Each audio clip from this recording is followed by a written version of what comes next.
Hakim-Hakim pasal 18. Pada zaman itu tidak ada raja di antara orang Israel, dan pada zaman itu suku Dan sedang mencari milik pusaka untuk menetap, sebab sampai hari itu mereka belum juga mendapat bagian milik pusaka di tengah-tengah suku-suku Israel. Sebab itu Bani Dan menyuruh dari kaumnya 5 orang dari seluruh jumlah mereka, semuanya orang-orang yang gagah perkasa, yang berasal dari Zora dan Esitaol, untuk mengintai negeri itu dan menyelidikinya serta berkata kepada mereka, "Pergilah menyelidiki negeri itu." Ketika orang-orang itu sampai ke pegunungan Efraim di rumah Mika, bermalamlah mereka di sana. Ketika mereka ada dekat rumah Mika itu, dikenal merekalah logat orang muda suku Lewi itu. Lalu singgahlah mereka ke sana dan berkata kepadanya, "Siapakah yang membawa engkau kemari? Apakah pekerjaanmu dan urusanmu di sini?" Katanya kepada mereka, "Begitulah dilakukan Mika kepadaku. Ia menggaji aku dan aku menjadi imamnya."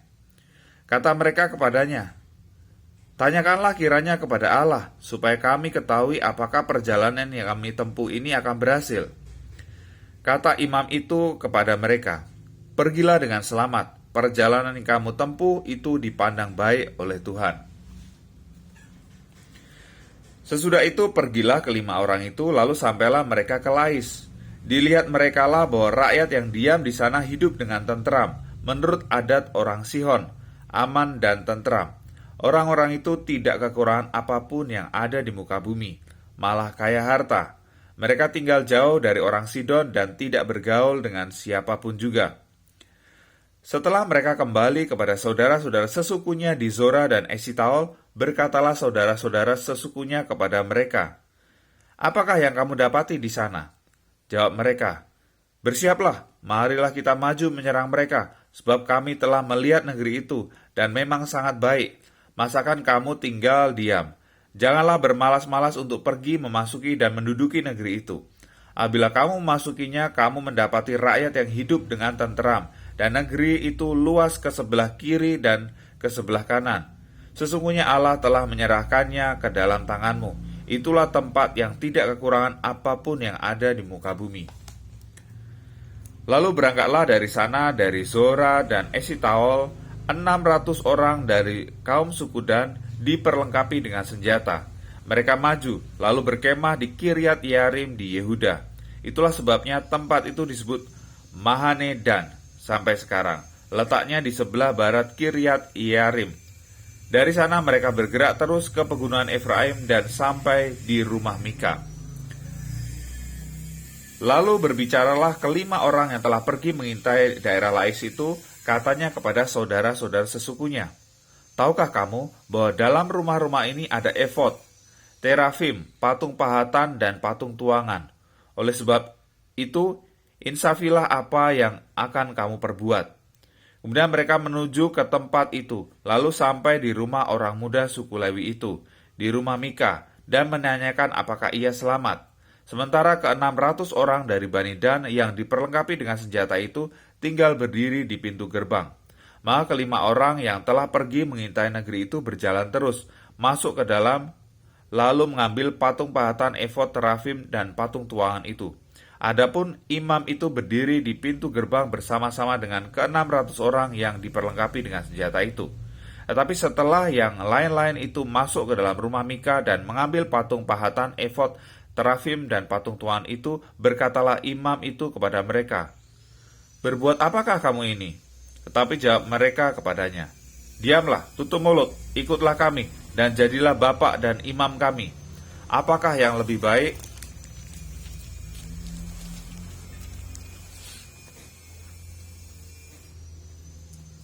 Bagimu menjadi imam untuk seisi rumah satu orang, atau menjadi imam untuk suatu suku dan kaum di antara orang Israel?" Maka gembiralah hati imam itu. Diambilnyalah efod, terafim, dan patung pahatan itu, lalu masuk ke tengah-tengah orang banyak. Kemudian berbaliklah mereka dan pergi dengan anak-anak, ternak, dan barang-barang yang berharga ditempatkan di depan mereka. Ketika mereka telah jauh dari rumah Mika, dikerahkannyalah orang-orang dari rumah-rumah yang di dekat rumah Mika, dan orang-orang itu mengejar Bani Dan itu. Mereka memanggil-manggil Bani Dan maka berbaliklah orang-orang itu dan berkata kepada Mika, "Mau apa engkau dengan mengerahkan orang?" Lalu jawabnya, "Allahku yang kubuat serta imam juga kamu ambil, lalu kamu pergi. Apakah lagi yang masih tinggal padaku? Bagaimana perkataanmu itu kepadaku? Mau apa engkau?" Berkatalah Bani Dan kepadanya, "Janganlah suaramu kedengaran lagi kepada kami. Nanti ada orang yang menyerang engkau karena sakit hati, dan dengan demikian engkau serta seisi rumahmu kehilangan nyawa."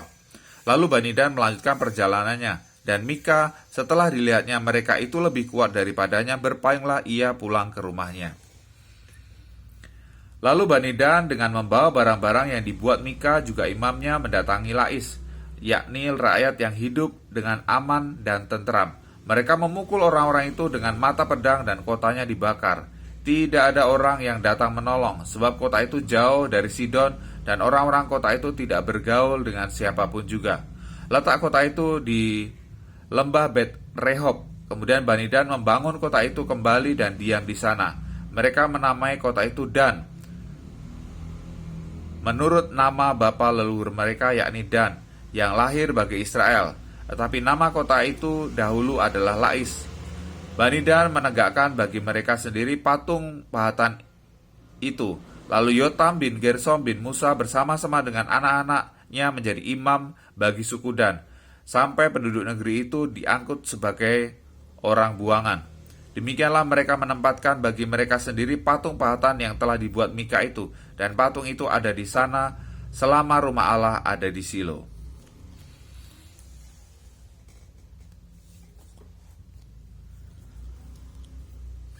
Terjadilah pada zaman itu, ketika tidak ada raja di Israel, bahwa di balik pegunungan Efraim ada seorang Lewi yang tinggal sebagai pendatang. Ia mengambil seorang gundik dari Betlehem Yehuda, tetapi gundiknya itu berlaku serong terhadap dia dan pergi daripadanya ke rumah ayahnya di Betlehem Yehuda, lalu tinggal di sana 4 bulan lamanya. Berkemaslah suaminya itu dan pergi menyusul perempuan itu untuk membujuk dia dan membawanya kembali. Bersama-sama dia, bujangnya, dan sepasang keledai. Ketika perempuan muda itu membawa dia masuk ke rumah ayahnya, dan ketika ayah itu melihat dia, maka bersukacitalah ia mendapatkannya. Mertuanya, ayah perempuan muda itu, tidak membiarkan dia pergi, sehingga ia tinggal 3 hari lamanya pada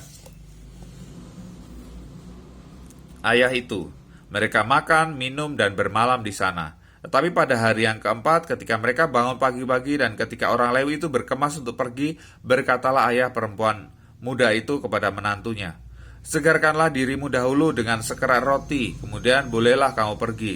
Jadi duduklah mereka, lalu makan dan minumlah keduanya bersama-sama. Kata ayah perempuan muda itu kepada laki-laki itu, "Baiklah, putuskanlah untuk tinggal bermalam dan biarlah hatimu gembira." Tapi ketika orang itu bangun untuk pergi juga, mertuanya itu mendesaknya, sehingga ia tinggal pula di sana bermalam. Pada hari yang kelima, ketika ia bangun pagi-pagi untuk pergi, berkatalah ayah perempuan muda itu, "Mari, segarkanlah dirimu dahulu dan tinggallah sebentar lagi sampai matahari surut." Lalu makanlah mereka keduanya. Ketika orang itu bangun dan pergi bersama dengan gundiknya dan bujangnya, berkatalah mertuanya ayah perempuan muda itu kepadanya, "Lihatlah, matahari telah mulai turun dan menjelang petang. Baiklah tinggal bermalam. Lihat, matahari hampir terbenam. Tinggallah di sini bermalam dan biarlah hatimu gembira. Maka besok kamu dapat bangun pagi-pagi untuk berjalan dan pulang ke rumahmu." Tapi orang itu tidak mau tinggal bermalam. Ia berkemas lalu pergi. Demikianlah sampailah ia di daerah yang berhadapan dengan Yebus, itulah Yerusalem. Bersama-sama dengan dia ada sepasang keledai yang berpelana dan gundiknya juga. Ketika mereka dekat ke Yebus dan ketika matahari telah sangat rendah, berkatalah bujang itu kepada tuannya, "Marilah kita singgah di kota orang Yebus ini dan bermalam di situ." Tapi tuannya menjawabnya, "Kita tidak akan singgah di kota asing yang bukan kepunyaan orang Israel, tapi kita akan berjalan terus sampai ke Gibea." Lagi katanya kepada bujangnya, "Marilah kita berjalan sampai ke salah satu tempat yang di sana dan bermalam di Gibea atau di Rama." Lalu berjalanlah mereka melanjutkan perjalanannya, dan matahari terbenam. Ketika mereka dekat Gibea, kepunyaan suku Benyamin, sebab itu singgahlah mereka di Gibea, lalu masuk untuk bermalam di situ, dan setelah sampai duduklah mereka di tanah lapang kota. Tetapi tidak ada seorang pun yang mengajak mereka ke rumah untuk bermalam. Tetapi datanglah pada malam itu seorang tua yang pulang dari pekerjaannya di ladang. Orang itu berasal dari pegunungan Efraim dan tinggal di Gibea sebagai pendatang. Tapi penduduk tempat itu adalah orang Benyamin. Ketika ia mengangkat mukanya dan melihat orang yang dalam perjalanan itu di tanah lapang kota, berkatalah orang tua itu, "Kemanakah engkau pergi dan dari manakah engkau datang?" Jawabnya kepadanya, "Kami sedang dalam perjalanan dari Betlehem Yehuda ke balik pegunungan Efraim. Dari sanalah aku berasal. Aku tadinya pergi ke Betlehem Yehuda dan sekarang sedang berjalan pulang ke rumah. Tapi tidak ada orang yang mengajak aku ke rumahnya. Walaupun ada padaku jerami dan makanan untuk keledai kami, ular roti dan anggur untuk aku sendiri, untuk hambamu perempuan ini dan untuk bujang yang bersama-sama dengan hambamu ini. Kami tidak kekurangan sesuatu." Lalu berkatalah orang tua itu, "Jangan khawatir, segala yang engkau perlukan biarlah aku yang menanggung. Tetapi janganlah engkau bermalam di tanah lapang kota ini." Sudah itu dibawanyalah dia masuk ke rumahnya, lalu keledai-keledainya diberinya makan. Maka mereka pun membasuh kaki, makan dan minum. Tetapi sementara mereka mengembirakan hatinya, datanglah orang-orang kota, orang-orang Dursila mengepung rumah itu. Mereka menggedor-gedor pintu sambil berkata kepada orang tua pemilik rumah itu, "Bawalah keluar orang yang datang ke rumahmu itu, supaya kami pakai dia." Lalu keluarlah pemilik rumah itu menemui mereka dan berkata kepada mereka, "Tidak, saudara-saudaraku, janganlah kiranya berbuat jahat, karena orang ini telah masuk ke rumahku. Janganlah kamu berbuat noda. Tetapi ada anakku perempuan yang masih perawan, dan juga gundik.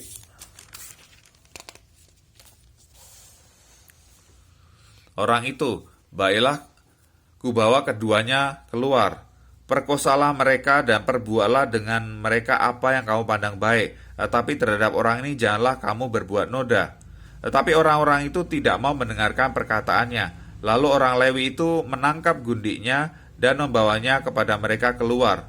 Kemudian mereka bersetubuh dengan perempuan itu, dan semalam-malaman itu mereka mempermainkannya sampai pagi.